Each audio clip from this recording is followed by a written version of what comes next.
Welcome to Music and Cigars with John and JR. I'm John. I'm JR. How you doing? Today we have a good friend of ours here today with us. His name's Shane Reaves. Let me tell you a little bit about him. Shane Reaves is a cigar aficionado and the official poker commissioner for the Tuesday night game here at the Mission Cigar and Social. He's also the co-host of a podcast called The Cigar Cast, which has released over 300 episodes over the past few years. Shane and his wife Glenda brought the cigar poker game here to the Mission a few years back, and that game and their efforts are responsible for donating literally thousands of cigars over the years to an amazing nonprofit organization called Cigars For Warriors. Cigars For Warriors provides premium cigars free of charge to our servicemen and women in combat zones and on long-term deployment. Shane has become a dear friend of ours, and we are honored to have him with us here today. Shane Reaves, welcome. Thanks for having me, fellas. I really appreciate y'all taking time, letting me come. It's funny because the poker game's kind of how we all know each other. Exactly. And I'll now well, first let me light my cigar. Okay. And then I want to tell you how the poker game started, because it's a funny, complicated story. I was going to ask you about that. And while Shane lights that cigar, let me just say that he is my go-to guy for all things cigar. I mean, he's never steered me wrong when it comes to, hey, Shane, what should I be smoking today? And he says, you got to try this. The Don Lino Africa, which is, I think, one of his favorites, is one that he turned me on to. It's a great cigar. Yeah, that's what I'm firing up today. So real quick, just a cigar tip for everybody out there. Number one mistake people make with their cigar is in the light. They hold their cigar too close to the flame. So the flame, and I'm using a soft flame lighter, the flame should not actually touch the cigar. You draw the flame into the cigar, like so. And that keeps you from getting that scorched area all the way around the top of the cigar that can affect the flavor of your stick. Right. So you can use a jet if you're very careful, very skilled, old and stubborn. You can use a jet, but the soft flame really works best for this. Okay. That was a subtle dig at our friend over here, David Elkins. Yes, a subtle dig in a long time cigar shop debate between me and another patron. So, the poker game. So here's how the poker game started. Who knows the name of Batman's dog? Who knows the name of who? Batman's dog. I don't. Ace. Oh, okay. So all my life I wanted a dog named Ace. Well, y'all are both married. If you say to your wife, honey, I want to name my dog Ace after Batman's dog, what's going to be the success rate of that? Usually 0% probably. right around that. I mean, Sandy's wonderful and very understanding. Maybe 10%. You're still not going to get Batman's dog's name on your dog. So, builder of mine had a dog he always brought in named Siri, and she'd lay at my feet, and she was the sweetest, most wonderful Labrador in the world. And I said, when that dog has puppies, I want one. Okay. And he said, well, I'm going to breed her. What do you want? I said, I want a black lab. So, in order to get him named Ace, I started a poker game about 10 years ago and got my wife started playing poker. So we began the poker game over at the other shop. Right. And primarily so that I could eventually say to her, hey, we both love poker, let's name him Ace.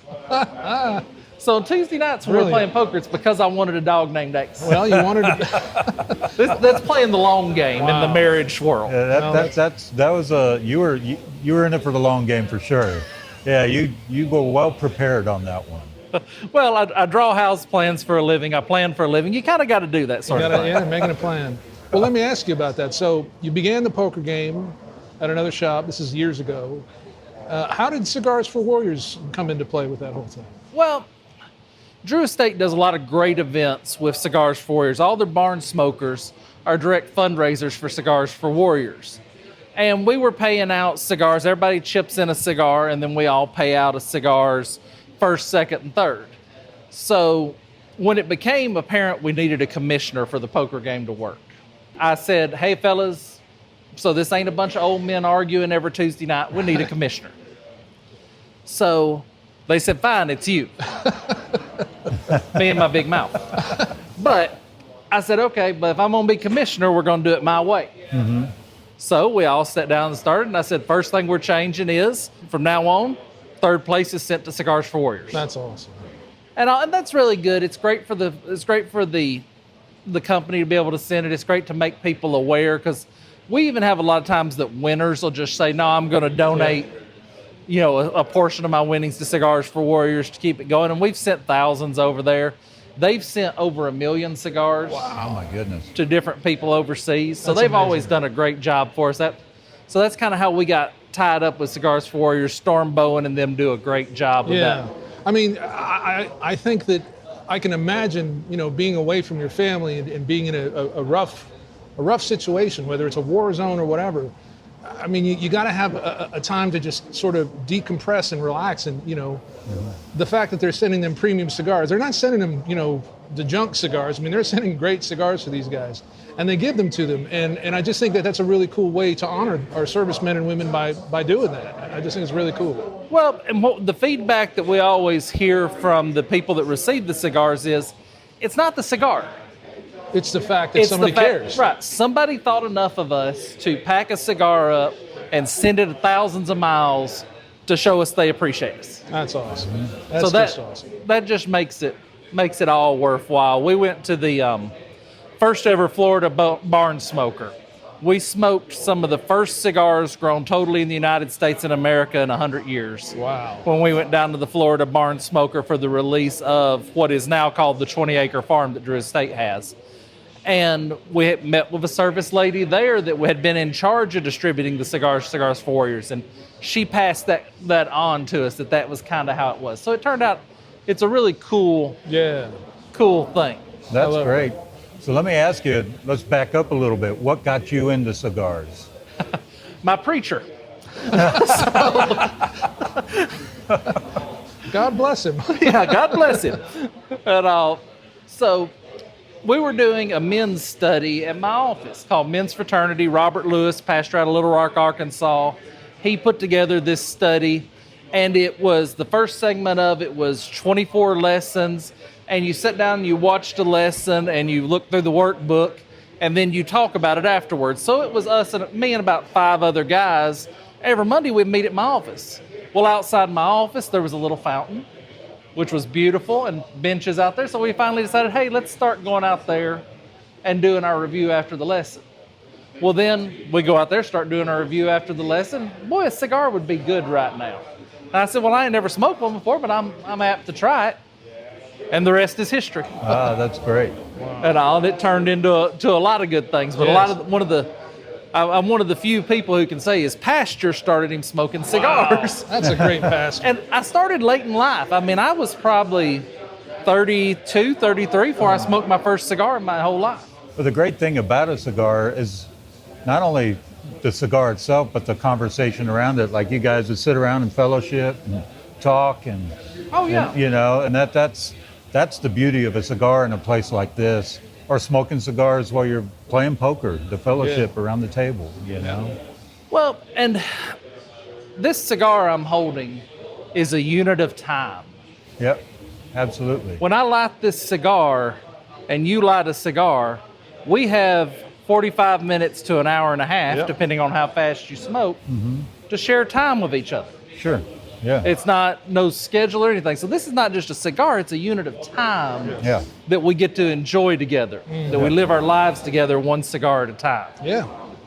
Amen. And I mean, that's one of the beauties of the cigars. And they're really just amazing, the fact that how many people and friends we now have because of these cigars. I mean, great example of that. I didn't know you before then. I mean, we lived in the same town for probably, 10 or 15 years or whatever. And now here we are hanging out and enjoying life and smoking cigars and having a great conversation. Speaking of all that, what you smoking? So today I'm smoking a My Father La Promesa. It's a Toro. It's Habano wrapper, and it's quite delicious. What are you smoking, Shane? I'm smoking the old faithful. So the Don Lito Africa is a legacy brand. Originally, before even Miami Cigars had their cigar company, Don Lito made the Africa. And the Africa wasn't being made for probably 25, 30 years.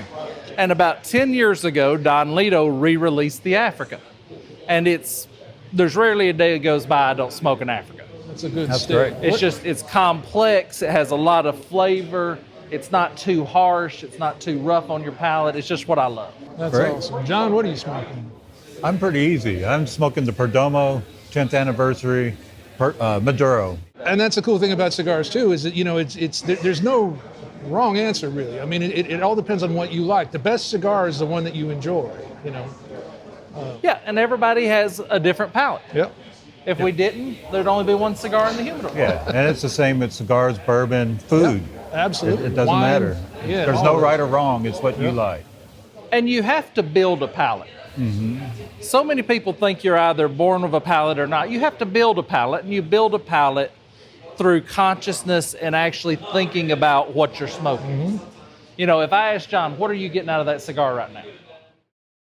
Dark, rich, little bit of pepper. Yep. A little bit of pepper, a little bit of spice, a little bit of seasonings, Yep. and all. And JR, what are you getting out of yours? Mainly smoke. Everybody watch. This is the point where I hijack the show for my own purposes. No, this is actually a pretty mild cigar. It's definitely got some pepper notes to it. It's straightforward, but it's not too bold, and I really like it. The La Promesa is probably my second favorite of all the My Fathers. Of course, the FDLA, the Flor de las Antillas, Yes. always good be my cigar. favorite that they make. That's a good stick, cigar. for sure. Yeah. But whenever you ask somebody, what are you getting out of a cigar, it's so amazing to hear the range of Yes. things. You kind of have to, you know, take your personality in it. And I'll True. tell you for a new smoker, tell you the easiest thing to do, because a lot of times I'm here and somebody's in the humidor and the guys are busy, and I'll just run in there to say, hey, hi, how you doing? What are you looking for in a cigar? And somebody says to me, hey, Shane, this is the first cigar I've ever smoked. Yeah. What I tend to say to them is, how do you drink your coffee? That's good. actually very interesting. Do you drink your coffee with a lot of cream, a lot of sugar? Sure. Okay, I know you're going to need a light Connecticut. Right. You drink it black as night, then you're going to need a little. You're ready for something a little darker, Yeah. a little stronger, a little more flavor and body. That makes so much sense because, I mean, you know, that palate right there, I mean, that coffee, that tells a lot. That's very, very telling. That's brilliant. See, that's why he's the commissioner. Well, if I drank more booze, I probably would have an analogy Sure. located to that, but I don't. I think it's all the same premise for the most part. I think it is. You like what you like. Yeah, that's it. And you know, you talk about the community in here. Community in here, everybody knows everybody. We kind of all glad to see each other. And the beautiful thing is, there's no commitment. It's not, oh, you've got to be here on such and such a day to do such and such a thing at such and such a time. We may roam in here and see everybody, may roam in here and it be empty. Yep.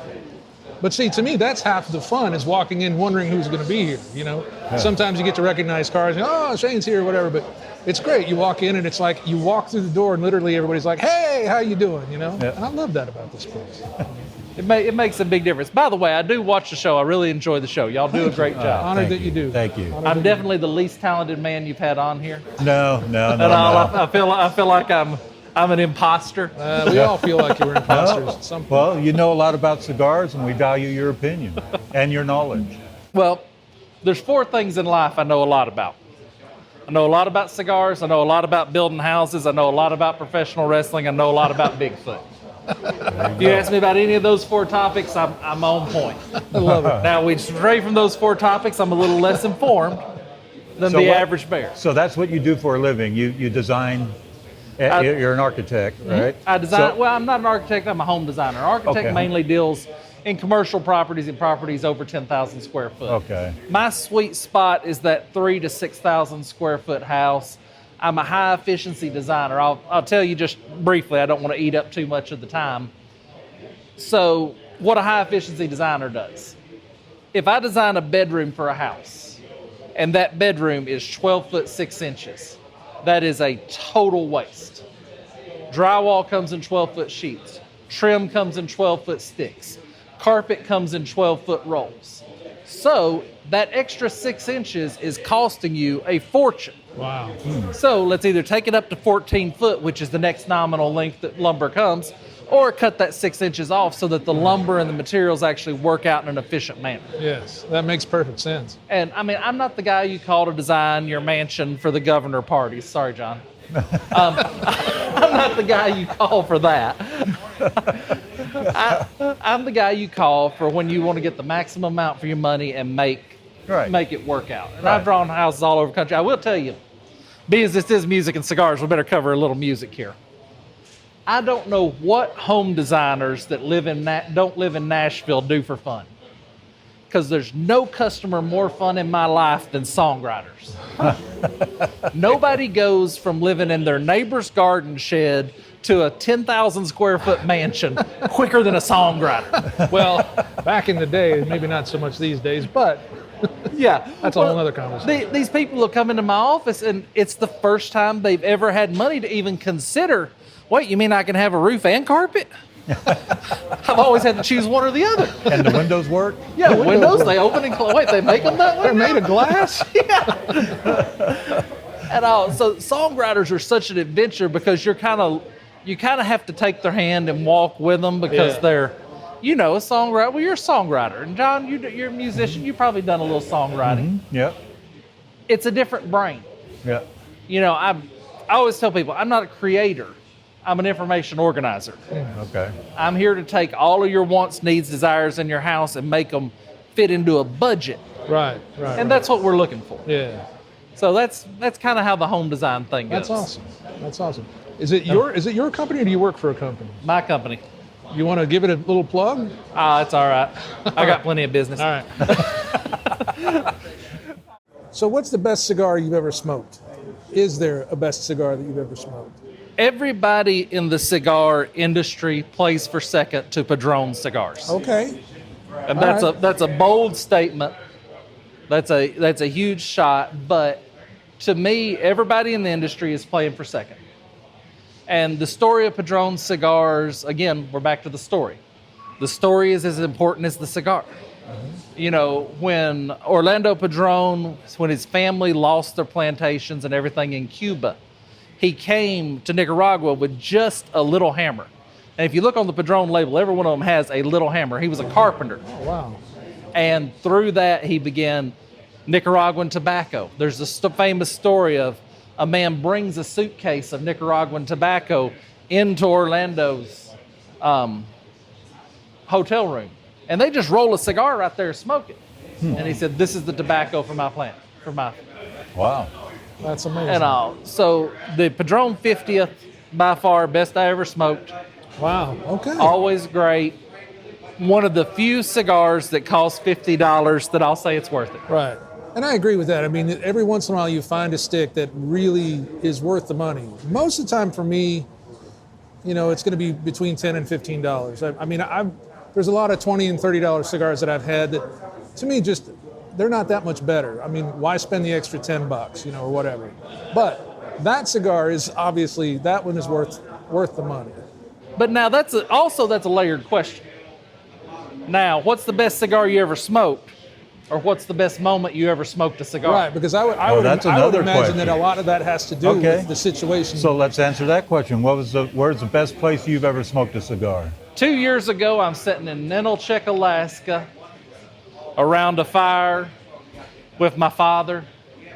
And my father is almost 70 years old. And he and my mother and I were spending time in Alaska together. Yeah. And those evenings of just sitting by the fire in the most beautiful place in the world. I mean, mosquitoes that can stand flat-footed and make love to a turkey. But other than that, the most beautiful place in the world. Yeah. But sharing, and it didn't matter, I could have smoked the worst cigar in the world, but because I was sitting there with my dad in Alaska, the Cook Inlet was right across from us. The eagles are flying, the ravens, all of the beautiful stuff.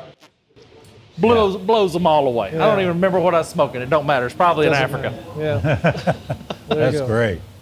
Speaking of that, you're stuck on an island. Yep. The cruise ship's coming back. You're only there one day. 24 hours. So 24 hours. So you got 3 cigars, 1 bottle, could be anything, and 1 album. So the 3 cigars. 3 cigars. Of course, I'm going to start the morning with the Don Lido Africa. Okay. Absolutely, positively. Great choice. Start the morning. About midday, I'm going to start looking for an El Dorado by AJ Fernandez. One of my favorite cigars. Good midday smoke. It's not too heavy, but it's not as light as your morning smoke. It's a good. And then, of course, you got to wrap the night up with the Padron 50th. I was just going to say, I bet it's the How'd I Padron know 50. that one was coming? Yeah, you have to wrap the night up with the Padron 50th. I'm not a drinker, as Right. y'all know. I don't have anything against it. It's just something I never do. Sure. So I'm going to have a cold sun drop Okay. made here in the South, made in the land that I love. All right. In case y'all haven't noticed from my accent, I am from the South. Yes, we are in Nashville, or Spring Hill, Tennessee. And I'm going to be listening to Jimmy Buffett, You Had to Be There Live. All right. Oh, there you go. That's great. Perfect on an island. Hey, when in Rome. Right. That's it. And all, but yeah, and I always wonder about Jimmy Buffett, because I've made this point before. Why is his worst song his most famous? Margaritaville. Margaritaville's the worst song See, he I sings. It's a like I nursery think there's a rhyme. lot of artists like that way, but you're Margaritaville. right about that one. Yeah, so, but Buffett's library, his catalog, is so unbelievably huge Right. of the songs he sings and does. How did that one get to be what he was known for? That would bother me every day. I'm sure he was really depressed about that every time he drove to the bank. Yeah, every time he got in his Ferrari and drove to his $1 million estate. Dang that song. Darn that song. And all, but I guess that's that's any business. That's any business. And one of my builders turned white the other day because I told one of his customers, "Hey, I'll draw any stupid thing you want, but if you want it to be right, here's how it needs to go." Yeah. Wow, that was almost a Tommy Boy thing there about the butcher and the. Yeah. Yeah. So we have those things go on too and all, but that's the beauty of the cigar. Yes. We're going to get together. We're going to have a few cigars. We're going to talk about life. We're going to share, one of the funny things. Glenda comes to the shop with me, my wife, 27 years. Very blessed to have been with her for 27 Awesome years. I person. don't know how she's managed. Y'all have only known me for 27 minutes on this video. I'm probably ready to turn it off. But because so often she's one of only 2 or 3 women in the shop, guys will sit next to her and just spill their guts. she could start a Dr. Phil show off of how this ends up working. Right. She could start blackmailing people. She I'm going could. to She keep ain't my got the mouth heart shut for it, next time we're sitting unfortunately. next to Glenda. No, she's too nice. That's awesome. All right, let's talk a little bit about poker. So you obviously love poker. So do you have a favorite poker player? Doyle Brunson's always going to be the go-to Doyle. that most people go to. Yeah. The old, I'm at the end of my life, I would like to be known as cowboy philosopher, but I'm neither a cowboy nor a philosopher. I'm going to have to get on that if I'm going to accomplish that goal. But I loved him there in the old cowboy hat and the button-up shirt and sitting at the poker table. Yeah. And, quiz. Which hand is the Doyle Brunson? The 10-2 offsuit. There you go. Won the World Series of Poker twice with the 10-2 offsuit. 10-2 offsuit, which is not a good hand No, if it's you're a playing horrible poker. hand. It's a horrible I've hand. folded a lot of 10-2 offsuits. Yep, I do all the time. But that would be kind of my favorite. But I'm not as much a poker nerd as I am a wrestling nerd or a Right, Bigfoot right. nerd Yeah, and all. My nerdom has its limits and has its extents. fair enough.